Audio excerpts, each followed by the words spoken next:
श्री स्वस्थानी व्रत कथा। श्री गणेशाय नमः। श्री सरस्वत्यै नमः। श्री स्वस्थानी परमेश्वरै नमः। ओम यं ब्रह्मा वरुणेन्द्र रुद्रमरुत स्तुन्वन्ति दिव्यैस्तवैर्वेदैः साङ्गपदक्रमोपनिषदैर्गायन्ति यं सामगा ध्यानावस्थित तद्गतेन मनसा पश्यन्ति यं योगिनो यस्यान्तं न विदुः सुरासुरगणा देवाय तस्मै नमः।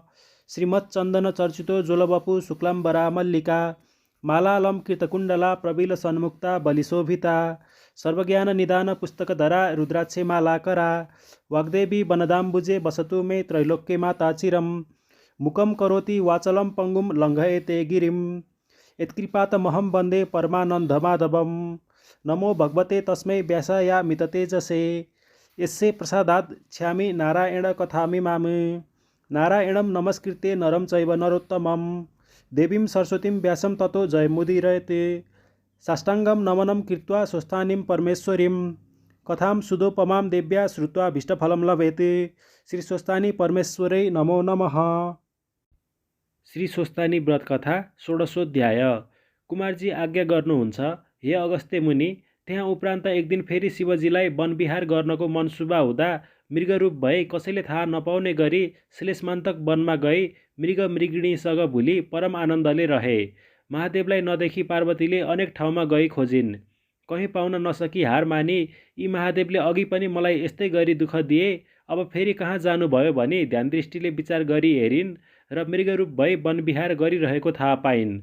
र पार्वती पनि बागमतीको किनारमा आई महाकष्टले तपस्या गरी बसिरहन्।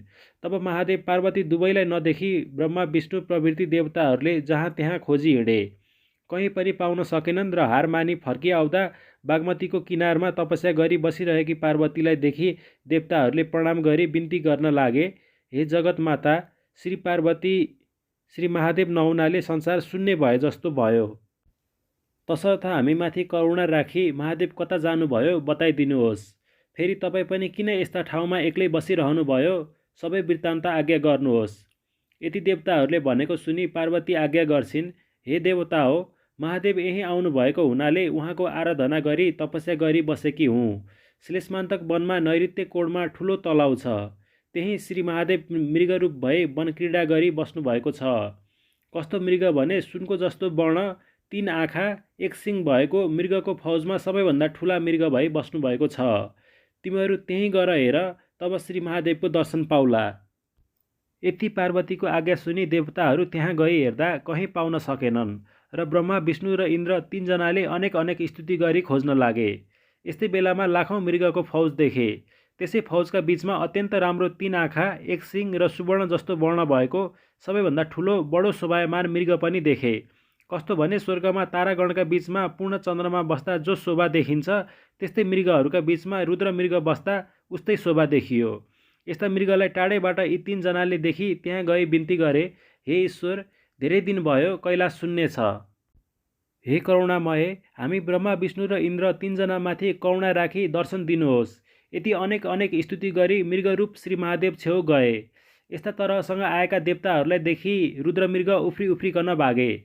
सो देखि विष्णु आज्ञा गर्छन्, हे ब्रह्मा, हे इन्द्र, स्तुति गरी महादेव चैतन्य हुने भएनन्। अब हामी 3 जनाले घेरा हाली समाऊ। लौ भनी 3 जना तिनतिर बसी घेरा हाली रुद्र मृगका सिङका फेदमा विष्णुले समाए। फेरि चतुर्मुख ब्रह्माले माझमा समाए। फेरि देवराज इन्द्रले सिङका टुप्पामा समाए। समाउने बित्तिकै मृग अन्तर्ध्यान भयो। सिङ मात्र 3 जनाका हातमा रह्यो।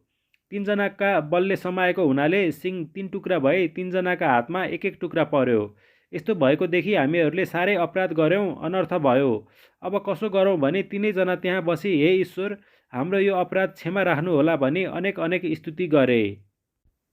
ब्रह्मा विष्णु र इन्द्रले स्तुति गर्दा महादेवले प्रसन्न भई ज्योति स्वरूप दर्शन दिनुभयो। तब देवताहरूले खुसी भई साष्टाङ्ग प्रणाम गरे।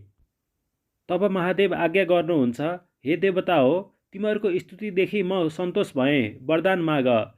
यति महादेवको आज्ञा सुनि ब्रह्मा विष्णु र इन्द्रले, हे ईश्वर, तपाईँका उपर ध्यान हामीहरूले कहिल्यै नभुलौँ, सदा सर्वदा हाम्रो हृदयमा रहोस्। यति देवताहरूले भनेको सुनि महादेवले तथास्तु भनी वरदान दिए। फेरि देवताहरूले, हे ईश्वर, तपाईँको सिङ कहाँ राख्ने हो, 3 टुक्रा तुल्याएको हाम्रो अपराध क्षमा गरी बक्सनुहोस् भनी बिन्ती गरे। तब महादेव आज्ञा गर्छन्, त्यो मेरो सिङ टुक्रा भएको तिमीहरूलाई केही अपराध लाग्दैन, सन्देह नगर। इन्द्रका हातको इन्द्रलोकमा, ब्रह्माको हातको मर्त्यमण्डल नेपाल भूमि गोकर्णमा र विष्णुको हातको पातालमा लगी स्थापना गर्नु। यति महादेवको आज्ञा हुँदा ब्रह्मा विष्णु र इन्द्र विदा भई महादेवलाई प्रणाम गरी सोही 3 लोकमा स्थापना गरेर आफ्ना आफ्ना लोकमा गए। देवताहरू गएपछि महादेवले पार्वती नेर गए पार्वतीलाई काखमा लिई त्यहाँदेखि अन्तर्ध्यान भई कैलाश पर्वतमा गई नन्दी भृङ्गी चतुर्षष्ठी योगिनी भूत प्रेत पिशाच प्रमथगण समेत भई परम आनन्दले रहे। हे अगस्त्य मुनि, त्यहाँ उपरान्त नैऋत्य कोण लङ्कादेखि 10 ग्रीव रावण नित्य गोकर्णमा आए श्री महादेवका चरणमा दण्डवत गरी नाची गाई बजाई तपस्या गरी जान्थ्यो। यस्तै गरी केही काल बित्यो। पछि एक दिन महादेवले विष भाङ धतुरो खाई अचेष्टा भइरहेको बेलामा रावण आए दण्डवत गरी नाची मृदङ्ग बजाई गाउन लाग्दा श्री भोलानाथ प्रसन्न भई भने, हे रावण, के माग्छस् माग। रावणले के मागौँ, तपाईँका कृपाले सब थोक मसँग छ भन्यो। यस्तो रावणका वचन सुनि एक थोक नमागी सुख पाउँदैनस्, लौ माग भनी आज्ञा भयो। तब रावणका मनमा अब मैले के माग्नु छ, ती सकल लक्षणले युक्त भएकी महादेवको काखमा बसेकी पार्वती नै मागौँ भनी श्री महादेव छेउ बिन्ती गर्यो। हे ईश्वर, अरू थोक केही मलाई चाहिँदैन, एउटी पार्वती मलाई बक्सनुहोस्। यति उसले बिन्ती गर्दा लौ लैजा भनी पार्वतीलाई दिए। रावणले जगतमाता पार्वतीलाई पिठ्युमा बोकी महादेव छेउ बिदा भई गयो। यो खबर सबै वैकुण्ठनाथ विष्णुले चाल पाए र अनर्थ हुन लाग्यो भनी तत्काल वायुभन्दा चाँडो आई आफ्ना मायाले छोपी मोहनी रूप भई भन्दा भए, हे महापुरुष, तिमी को हौ, कहाँबाट आयौ? ती बोकेर ल्याएकी स्वास्नी को हुन्, किन बोकी ल्यायौ? तब रावणले भन्यो, हे सुन्दरी, लङ्काको राजा रावण भनेको म हुँ। मैले महादेवको तपस्या गर्दा खुसी भई उनकी स्त्री पार्वती मलाई दिई पठाए। उनै पार्वती हुन्, उनैलाई बोकी लङ्का जान आएको हुँ। रावणको वचन सुनि मोहनी रूप भन्छन्, हे रावण, ती कन्या पार्वती हुन् र तिमीलाई लाज लाग्दैन? किनभने महादेवको मायाले बनाएकी स्वास्नी तिमी जस्तो महावीर राजाले बोकेर हिँडेको अरूले देखे भने के भन्लान्? ती पार्वती होइनन्, तिमीलाई महादेवले छक्क्याएछन्। पार्वती माथि लैजाने तिम्रो इच्छा भए पार्वती पाइने ठाउँ समेत तिमीलाई म भन्दछु, सुन। महादेवले आसन गरिराखेको बाघका छालाभित्र साँच्चैकी पार्वती लुकाइराखेका छन्, सोही मागेर लैजाऊ। यसरी अनेक तरहसँग मोहनी रूपले कुरा गर्दा रावण पत्याई पार्वतीलाई त्यहीँ छाडी आफू फर्की कैलाश पर्वतमा गयो। तब विष्णुले श्री पार्वतीलाई वैकुण्ठमा लगी अनेक तरहसँग पूजा गरी राखे। त्यहाँ उपरान्त महादेव कुचेष्टा भइरहेका थिए।